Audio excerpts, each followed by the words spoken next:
या second question भी sir एक छोटा सा बॉन्ड्स के ऊपर ही है। लास्ट टाइम बात हुई थी एडिशनल टीयर वन बॉन्ड्स के बारे में। तो ओके। वो एक्चुअली ओ होते क्या हैं, यस, और हाँ। मतलब अभी गवर्नमेंट उनके ऊपर करना क्या चाह रही थी, और सॉरी सेबी क्या करना चाह रहा था, और अभी गवर्नमेंट ने फिर उनको थोड़ा रिकंसिडर करने के लिए बोला, तो वो सब क्या चीज़ है वो? सी, एडिशनल जो टीयर वन बॉन्ड्स हैं, जिसको हम AT1 बॉन्ड्स बोलते हैं, पहले ब्रॉडली इसका कॉन्सेप्ट को समझ लेते हैं। ये कॉन्सेप्ट इंडिया में डेवलप किया गया बेसल नॉर्म्स के तहत। अब ये बेसल नॉर्म्स क्या है?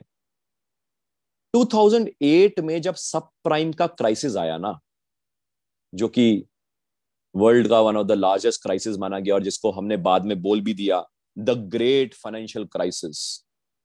मतलब एक ग्रेट डिप्रेशन 1929 से 1933 पे था, 1929 से लेकर 1933। और ऐसा क्या हो गया कि 2007, 8, 9, 10, 11, 12 वाला जो क्राइसिस था, उसको हमने ग्रेट फाइनेंशियल क्राइसिस बोल दिया। हालांकि हम उसको 2008 क्राइसिस बोलते हैं, मगर उसकी जो जड़ें हैं, उसकी जो रूट्स हैं, वो 2007 सितंबर से देखने को मिल गई थी, जब यूएस ने अपना इंटरेस्ट रेट मैसिवली काटना शुरू कर दिया था। जैसे ही कोविड में यूएस ने फरवरी में काटना शुरू कर दिया था, इनफैक्ट फरवरी में काट कूट के उसने खत्म कर दिया था, मगर तब सितंबर 2007 से लेके 5.5% का यूएस का फेड का इंटरेस्ट रेट था, जो कि जनवरी 2008 तक, यानी कि अंदाजन 4-5 महीने में 0% कर दिया था। इतना बड़ा यानी कि उसको रिसेशन दिख रहा था यूएस के सेंट्रल बैंक को, कि उसने अपने इंटरेस्ट रेट्स को 5.5 से 0% कर दिया था, एंड जिसको हमने नाम दिया ग्रेट फाइनेंशियल क्राइसिस। जब ये ग्रेट फाइनेंशियल क्राइसिस हुआ, कई बैंक्स डूबे। 3 महीने में, 4 महीने में, 5 महीने में वर्ल्ड ओवर कई बैंक्स डूबने के कतार पे थे, और कई बैंक्स डूबे, और जिसमें कई बड़े बड़े नाम थे, बियर स्टर्न से लेके फ्रेडी मै, फेनी मैक, नॉर्दर्न रॉक, और ऐसे कई बड़े बड़े बैंक्स। और कई बड़े बैंक्स को बचाया भी गया। और ये बात छुपी हुई नहीं है। AIG को बचाया गया, सिटी बैंक को बचाया गया, और कई इन्वेस्टमेंट बैंक्स को बचाया गया। आई थिंक किसी का अनम्यूट है, मैं रिक्वेस्ट करूंगा म्यूट कर लीजिए। एंड जब ये बैंक्स के क्राइसिस हुआ, तो उसके बाद ऐसा इवॉल्व किया गया कि हमें ना रेगुलरली बैंक्स का स्ट्रेस टेस्ट करना चाहिए। जैसे वो बच्चों का साइकोमेट्रिक टेस्ट होता है ना, ऐसे बैंकों का चेक किया जाता है स्ट्रेस टेस्ट, कि कितना स्ट्रेस ये झेल सकते हैं। तो वो स्ट्रेस टेस्ट में बेसल नॉर्म्स बने कि आपने आपने मतलब बैंक्स ने जितने भी लोन दिए हुए हैं, जो यानी कि लोन जब बैंक्स देता है तो बैंक्स के लिए एसेट बन जाता है। तो जितने बैंक्स लोन देता है, बैंक्स को खुद ही असेस करना चाहिए कि वो जो एसेट्स हैं उसमें कितना कितना रिस्क है। डॉक्यूमेंटेशन रिस्क कितना है, क्रेडिट रिस्क कितना है, मार्केट रिस्क कितना है, लिक्विडिटी रिस्क कितना है, इंटरेस्ट रेट रिस्क कितना है, ऑपरेशन रिस्क कितना है। कई तरह के रिस्क हैं, और उन हर रिस्क को वेटेज दिया गया है। और उस वेटेज के बेसिस पे कहा जाता है कि एक बैंक को कि जो आपने एसेट्स यानी कि जो लेंडिंग कर रखी है, उसका एक फिक्स परसेंटेज आपके पास उतना अपना पैसा होना चाहिए, यानी कि आपके पास अपनी कैपिटल होनी चाहिए। बट ऑब्वियस हम भी अगर बिजनेस करेंगे तो हम भी यही कहेंगे कि अगर मैं कहीं पे इन्वेस्टमेंट कर रहा हूं, मेरे पास कुछ एसेट्स हैं वगैरह वगैरह, तो मेरे पास अपनी कैपिटल कितनी है और बाकी मैंने बाहर से कितना लिया हुआ है। अभी जो अपनी कैपिटल ली हुई है या बाहर से ली हुई है, इसको हमने दो नाम दिए, एक टीयर 1 कैपिटल और एक टीयर 2 कैपिटल। मैं दूसरी स्क्रीन से देख पा रहा हूं, क्योंकि मैंने दूसरी स्क्रीन लैपटॉप पे मैंने लॉग इन किया, तो वहां पे कई लोग मुस्कुरा रहे हैं। टीयर 1, टीयर 2 बेसल नॉर्म्स, और कई बार हमने इसके बारे में जिक्र भी करा है पहले भी। एंड टीयर 1, टीयर 2 कैपिटल में से जो टीयर 1 है, उसमें दो कंपोनेंट्स हैं। एक है कॉमन इक्विटी कैपिटल, और दूसरा है एडिशनल टीयर कैपिटल, जिसको मैंने बोल दिया AT1 बॉन्ड्स। कॉमन इक्विटी का मतलब core equity, core share capital, यानी स्टेट बैंक ऑफ इंडिया के पास अपना कैपिटल कितना है, अपना शेयर कैपिटल कितना है। यस बैंक के पास अपना शेयर कैपिटल कितना है, बैंक ऑफ बड़ौदा के पास अपना शेयर कैपिटल कितना है, यानी कि बैंक के पास अपना शेयर कैपिटल कितना है। और अगर आपके कैपिटल जो एडिक्वेसी रेशियो है, समझो कैपिटल एडिक्वेसी रेशियो कहती है आपके पास 100 रुपए होने चाहिए, और आपके पास कॉमन इक्विटी में सिर्फ 80 रुपए हैं या 70 रुपए हैं, तो आपको 30 रुपीज और चाहिए। तो 30 रुपीज बैंक्स पता है क्या करते हैं? बैंक्स को कहा जाता है ऐसा करो, तुम बॉन्ड्स इशू कर दो।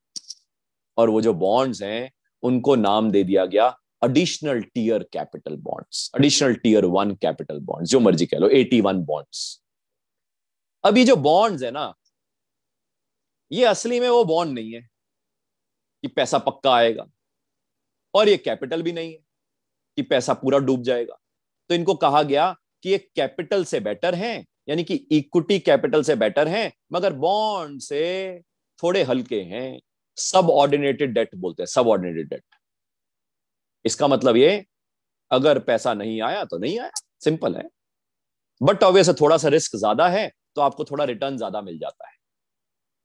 अब जो इन्वेस्टर्स है ना, उनको लगता है बैंक के बॉन्ड कहां डूबेंगे। उनको कहां इतना पता है 81 बॉन्ड क्या होता है। उनको तो पता बॉन्ड है यस बैंक का, बॉन्ड है बैंक ऑफ बड़ौदा का, बॉन्ड है एसबीआई का।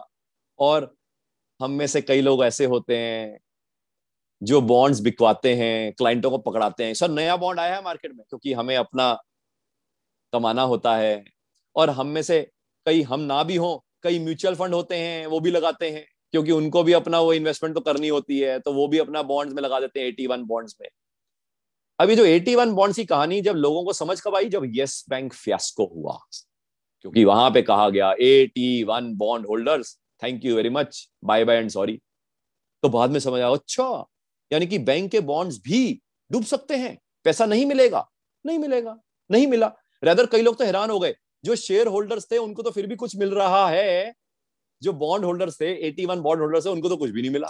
8500 करोड़ आई थिंक अंदाजन डूब गया 81 बॉन्ड होल्डर्स का। अब ये तो होगी 81 बॉन्ड्स की कहानी। अब ये जो टोटल 81 बॉन्ड्स हैं, एडिशनल टीयर 1 जो बॉन्ड्स हैं, ये नॉर्मली पीएसयूज इशू करते हैं, पीएसयूज हैं, एंड इनका I think total outstanding, if I am not mistaken, अंदाजन 90,000 करोड़ के करीब होगा, जिसमें से लास्ट ईयर 20 से 25,000 करोड़ इशू किया गया है। Last year 90,000 crore total issued है, एंड 20 से 25,000 करोड़ लास्ट ईयर इशू किया गया, जिसमें से 90,000 करोड़ में से मोटा मोटा 40% म्यूचुअल फंड इंडस्ट्री लगाती है। 40%, यानी कि this is majorly subscribed by mutual fund industry, या रिस्क टेकिंग इन्वेस्टर्स जो होते हैं वो लेते हैं।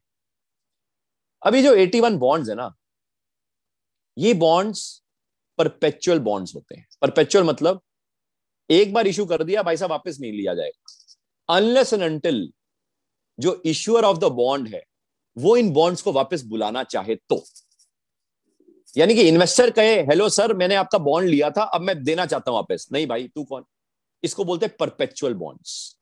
यानी परपेचुअल मतलब टिल परपेचुइटी, जिंदगी भर, जिंदगी भर तुम हमारे साथ हो, एंड मांगना मत पैसे। हमारे पास पैसे आ जाएं और हमारी इच्छा हो तुम्हें पैसे देने की, तो हम अपने बॉन्ड्स को कॉल कर लेंगे, जिसको बोलते हैं कॉलेबल बॉन्ड्स।